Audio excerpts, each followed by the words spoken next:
Un livre à offrir ou à s'offrir? Votre librairie de proximité Page 5 est là pour vous. Située 5 places de Bretagne à Bru, Page 5 vous ouvre ses portes du mardi au samedi. Page 5, la clé de la culture. On vous amène à la découverte d'une nouvelle œuvre littéraire et pour ça, comme d'habitude, on convoque notre expert en la matière, Félix Boulet. Bonjour. Bonjour Simon, bonjour à toutes et bonjour à tous. Alors, si vous nous suivez un peu sur Radio Laser, avec Élise, dans notre émission Double Cœur, nous avons déjà présenté un livre de Bérengère Cournu, Élise sur les chemins.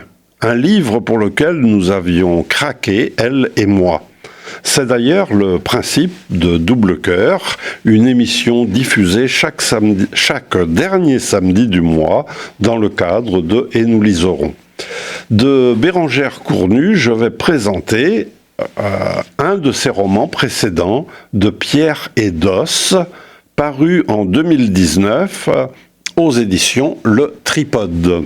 Je te donne quand même l'occasion de revenir un peu sur la carrière littéraire ou non. C'est toi qui vas voir de Bérengère Cournu. Oui, tout à fait. Alors, Bérengère Cournu est née en 1980 dans la région parisienne.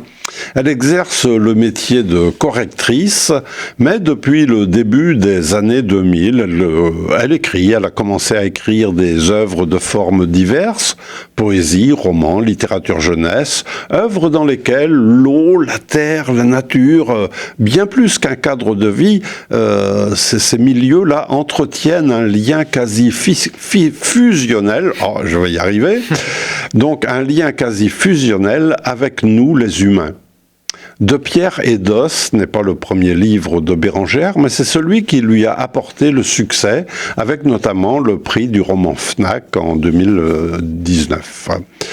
Depuis, elle nous a offert Élise sur les chemins, dont nous avons parlé avec Élise précisément. Oui. J'espère qu'on va s'y reconnaître. Je pense qu'on a compris. Et tout récemment, Zizi Cabane, auquel Élise, ma complice de radio et amie bien sûr, pas celle qui est sur les chemins, vous suivez, j'espère. Voilà, n'hésitez pas à aller écouter le podcast si vous avez besoin de réécouter tout ça. Donc Élise a consacré une très belle vidéo aussi que vous pouvez retrouver sur le site de La Chouette ou sur le YouTube de la commune de Guichen. Tous ces romans sont publiés aux éditions Le Tripode, une très belle maison d'édition, desquelles, je me répète, nous reparlerons certainement. On est là pour parler de Pierre et d'Os, et justement de Pierre et d'Os, de quoi ça parle? Alors, nous sommes au pays des Inuits.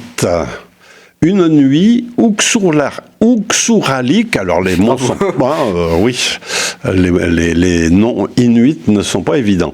Donc, Uksuralik éprouve le besoin de sortir du dôme qui abrite sa famille, mais alors qu'elle s'éloigne un peu, une fracture de la banquise, brutalement, la sépare des siens, de sa famille. Uksuralik se retrouve seul avec une chienne et 4 jeunes chiots avant que la fissure ne les éloigne et les sépare définitivement. Son père lui a lancé une peau d'ours, un harpon et une dent d'ours accrochée à un lacet. Voilà notre jeune héroïne livrée à elle-même qui va être contrainte d'avancer vers l'inconnu, trouver un refuge et de quoi se nourrir et bien sûr rencontrer d'autres humains. On dirait, en tout cas, c'est une belle ébauche pour un roman d'aventure. Est-ce que c'est ça? C'est exactement ça, mais c'est plus que ça encore. Alors, ce roman de Bérengère Cournu est d'une grande beauté formelle, d'abord, pour la poésie de son écriture, mais d'une grande beauté humaine, ensuite.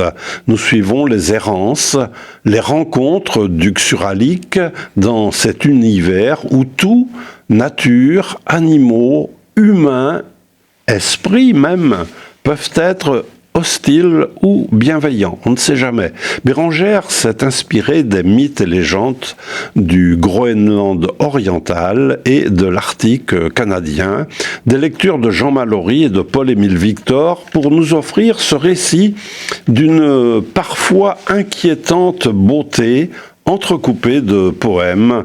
Bérengère Cournu nous offre en plus, en annexe, un cahier de photographies anciennes qui nous rend plus palpable l'atmosphère dans laquelle évoluent ces personnages.